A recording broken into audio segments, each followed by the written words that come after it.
অনেকেই আমাকে প্রশ্ন করে থাকেন যে আমার চেম্বারে সবচেয়ে কমনলি আমি কোন পেশেন্ট পেয়ে থাকি, সেটি হচ্ছে আমি অবশ্যই বলব পিগমেন্টেশনের পেশেন্ট। হ্যালো, আমি doctor Nabiha Chowdhury, consultant dermatologist in Labaid diagnostic and লামানো লেজার অ্যান্ড ডার্মা মেডিকেল। এশিয়ানদের মধ্যে আসলে পিগমেন্টেশনের যে প্রবলেমটা এটা খুবই কমন। সেক্ষেত্রে দেখা যায় বিভিন্ন ধরনের কারণে পিগমেন্টেশন হতে পারে, যেমন অনেকের জেনেটিক কজ থাকে, অনেকের জেনেটিক কিছু ডিজিজ থাকে যেটার কারণে আমাদের স্কিনে একটা সিমটম চলে আসে পিগমেন্টেশন নিয়ে। অনেকের থাকছে যে ফ্যামিলিগতভাবে যাদের বিশেষ করে ম্যাটার্নাল ফ্যামিলি হিস্ট্রি যদি যাদের পিগমেন্টেশনের সমস্যা আছে তাদের দেখা যায় বংশগতভাবে এটা চলতে থাকে। এটা খুব কমনলি আমি দেখি। এর সাথে ফিমেলদের ক্ষেত্রে আমি বলবো, ফিমেলদের ক্ষেত্রে আসলে মানে এটা গড গিফটেড, আসলে ফিমেলদের অনেক হরমোনাল ইস্যুস থাকে।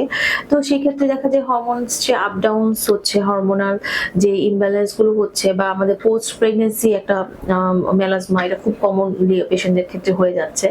তো এরকম অনেক কারণে আসলে মেলাজমা হচ্ছে অথবা পিগমেন্টেশনের সমস্যাগুলো হচ্ছে। আবার যারা হচ্ছে রেগুলার বাইরে যাচ্ছে, রেগুলার রান্না করছে কিন্তু সানব্লক ইউজ করছে না, অনেকে জানেই না সানব্লক ইউজ করার যে দরকারটা বা প্রয়োজনীয়তাটা। তো সেক্ষেত্রে তাদেরও দেখা যাচ্ছে কি খুব ইজিলি কিন্তু এই পিগমেন্টেশনের সমস্যাগুলো ডেভেলপ করছে। পিগমেন্টেশনের যেই প্রবলেম, এটি আসলে একটা ক্রনিক স্কিন ডিজিজ।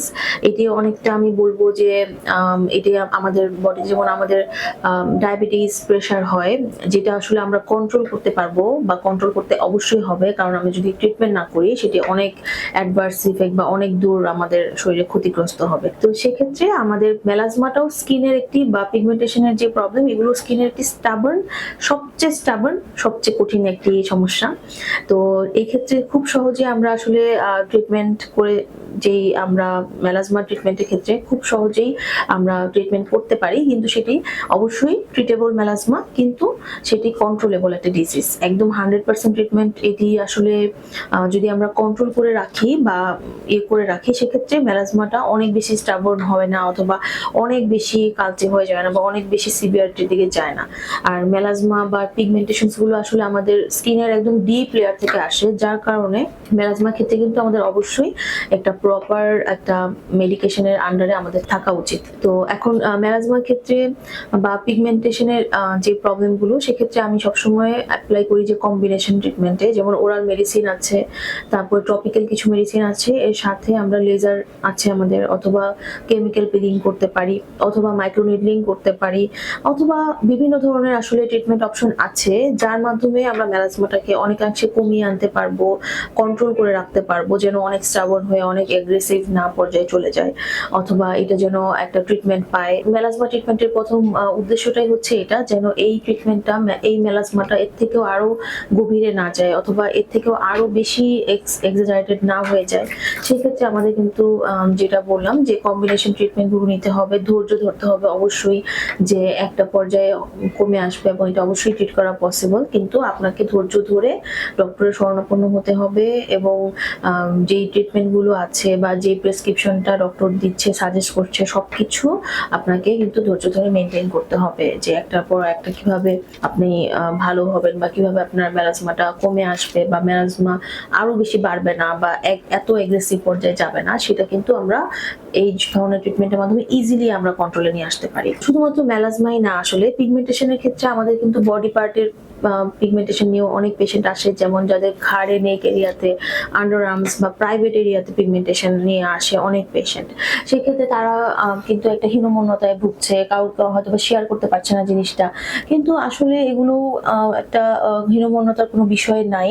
আমাদের মানুষের শরীর, আমাদের ট্রিটমেন্ট, আমাদের ডিজিজ যেমন হবে সেগুলো কিন্তু ট্রিটমেন্টও আছে। আমরা যদি প্রপার একজন ডার্মাটোলজিস্টের শরণাপন্ন হই এবং তার হিস্ট্রি নিয়ে বা সবকিছু আমি প্রপার যদি ডক্টরকে সব বুঝিয়ে বলতে পারি, অবশ্যই ডক্টর কিন্তু একটি ভালো আপনাকে সাজেশন দিতে পারে ট্রিটমেন্টের। তো সেক্ষেত্রে আমি বলবো যে যাদের নেক লাইন্স বা আন্ডার আর্মসে, যাদের হচ্ছে বেশি প্রাইভেট এরিয়াতে বেশি পিগমেন্টেশন থাকে, তাদের ক্ষেত্রে কিন্তু একটা ডিজিজ আছে যেটাকে বলে অ্যাকান্থোসিস নিগ্রিকেন্স।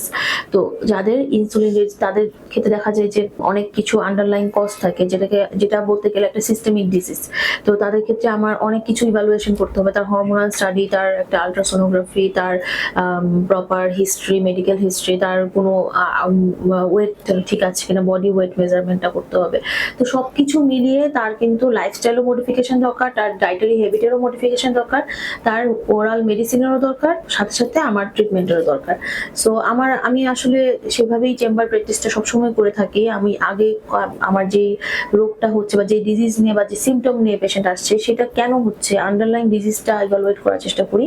সেই অনুযায়ী যদি আমি আগে ডিজিজ ইভালুয়েশনটা প্রপার করতে পারি, সেক্ষেত্রে যেটা হয়, আন্ডারলাইং যেই কারণে আমার এই ডিজিজ প্রোগ্রেশনটা হয়েছে সেটাকেও আমি ট্রিট করতে পারছি, সাথে আমি যে সিমটমের কারণে আমার এই নেকলাইন্স বলেন বা এই ফেসে বা যে কোনো এরিয়াতে পিগমেন্টেশনটা ডেভেলপ করছে সেটাও কিন্তু আমি কমিয়ে আমি ট্রিট করতে পারছি। তাহলে কিন্তু একটা ভালো রেজাল্ট চলে আসছে পেশেন্টের। এটাই মোস্ট ইম্পর্টেন্ট থিং, যে proper evaluation, proper treatment, proper indication অনুযায়ী অ্যান্ড অলসো প্রপার একটা রেগুলার ফলো আপ। আমার চেম্বারে এই ধরনের পিগমেন্টেশনের পেশেন্ট আসলে রেগুলারই পেয়ে থাকি অ্যান্ড অনেক বেশি পেয়ে থাকি। সো আমার চেম্বার অ্যাড্রেস, ডিটেলস সবকিছু লেখা আছে। আপনারা যদি এই প্রবলেমে সাফারার হয়ে থাকেন, আপনারা কিন্তু ইজিলি এখানে কন্ট্যাক্ট করতে পারবেন। Thank you.